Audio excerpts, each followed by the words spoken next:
Crime ban in India NGO plus news channel से नारायण सिंह शेखावत। संस्कार मान मर्यादा सब लोग भूल चुके हैं और महिलाओं के साथ बहुत सारे अत्याचार हो रहे हैं और कुछ महिलाएं उनका नाजायज फायदा उठाती है। तो आज ये जो एक परिवार है जिनके एक लड़का है, 2 लड़कियां हैं, ये बहुत दिनों से परेशान है। 1 साल पहले भी ये मामला मेरे पास आया था, लेकिन एक राजपूत फैमिली होने के नाते अपनी बात कहीं बाहर रख नहीं सकती।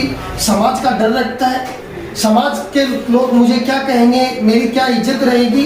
लेकिन ऐसा राजपूत समाज की जो महिलाएं हैं जो पीड़ित हैं और जिनकी सुनवाई कहीं नहीं हो रही, वो जरूर आप हमारे से संपर्क कर सकते हैं। आज जो ये पीड़ित महिला है उसकी जो बयानों के आधार पे जो आपको बताना चाहता हूँ, इनके साथ क्या पीड़ा है और ये बच्चों का कैसे लालन पालन कर रही है।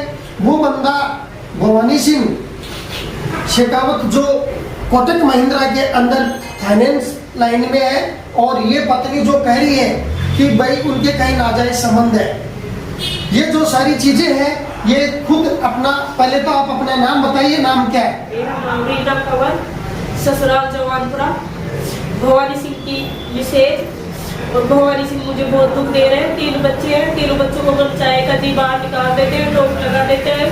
सासू ननद देवर देवरानी भांजे सभी लोग उसी तरफ है और उसी नेहा कंवर को लाने के लिए जरूर उतार हो रहे हैं और मुझे धमकियां देते हैं, रोज की मारते हैं, बाहर निकाल देते हैं और कुछ खर्चा वर्चा नहीं देते। मेरा जीवन बहुत ही कठिन हो रहा है। 3 बच्चों को लेकर मैं कहाँ जाऊँ? घर से बाहर निकल नहीं सकती, निकलती हूँ तो मारते हैं, बाहर काट देते हैं और आरोप मेरे ही लगाते हैं, उनके मेरे को ही फंसाते हैं। सामान उमान कुछ नहीं ला के देते। बच्चों के डॉक्यूमेंट्स हैं, स्कूल में रोज मैं बच्चों को निकाल देती है कि आधार कार्ड लाओ, बर्थडे डिस्चार्ज लेके आओ। सारे मेरे कागज भी ले लिए उन्होंने, मेरे सभी कागज भी ले लिए उन्होंने और बच्चों को निकाल देती, वो डॉक्यूमेंट्स भी नहीं दे रहे। मैंने पुलिस में कंप्लेंट की थी, पुलिस को भी उन लोगों ने ऐसे बोलते हैं मैं रुपए भर के आया हूँ। अब सुप्रीम पुलिस भी गिरफ्तार की और रुपए भर कर आ गया घर पर और फिर मारपीट की। मैंने पुलिस को फोन किया, फिर पुलिस नहीं आई कि देख लेंगे, उसको समझाएंगे। रीना कंवर जो है ये प्रॉपर आज इसकी हालत ये है कि 3 बच्चे पैदा करने के बाद अपने परिवार पे ध्यान नहीं रखता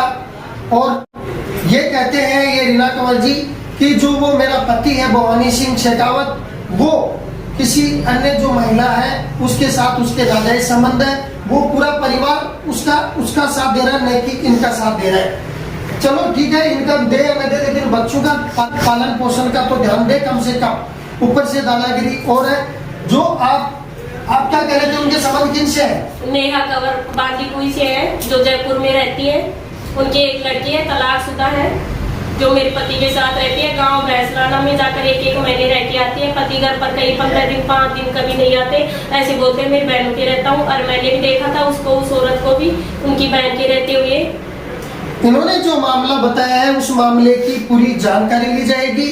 जानकारी लेने के बाद किसी के ऊपर अपन डायरेक्ट आरोप नहीं लगा सकते, हम उस मामले की पूरी जानकारी लेंगे। मैं समाज के लिए काम करता हूँ। ऐसी महिलाएं बहुत सारी पीड़ित है और समाज के अंदर ऐसे मामले बहुत सारे क्राइम बैन इन इंडिया के पास आते हैं।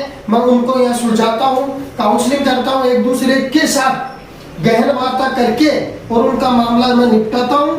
कहीं भी ऐसा मामला किसी भी समाज में यदि आपके पास आता है तो जरूर क्राइम बैन इन इंडिया से जरूर संपर्क करें। इन्होंने जो हमारे को लिखित में शिकायत दी है, उन्होंने पूरे कॉन्टेक्ट नंबर दे चुके हैं। ये इन्होंने अपना भरण पोषण का कोर्ट में लगा रखा है, मारपीट का थाने में लगाया था, वहाँ इनका निस्तारण हो चुका है। जहाँ से प्रशासन आया दोनों को समझाया और गश्ती के, लेकिन भवानी सिंह के अभी भी कुछ समझ में नहीं आ रही और ये बच्चे हैं दर दर भटक रहे हैं। और ये जो लोग आज आए हैं मेरे पास, ये अलवर से आए हैं। और आपका ससुराल कहाँ पे? जवानपुरा, शाहपुरा विराटनगर के पास पड़ता है। और इनके जो रिश्तेदार हैं और हैं, उनका किसी प्रकार से इनको कोई साथ नहीं दे रहे। लेकिन आज क्राइम बैन इन इंडिया खुला काम करती है, किसी से डरती नहीं है। यहाँ तक कहता हूँ मैं कि इसकी गृहस्थी बसाने का क्राइम बैन इन इंडिया का काम है और हम पूरी मेहनत करके और इसका घर बसाएंगे। उसी के साथ क्राइम बैन इन इंडिया से नारायण सिंह शेखावत।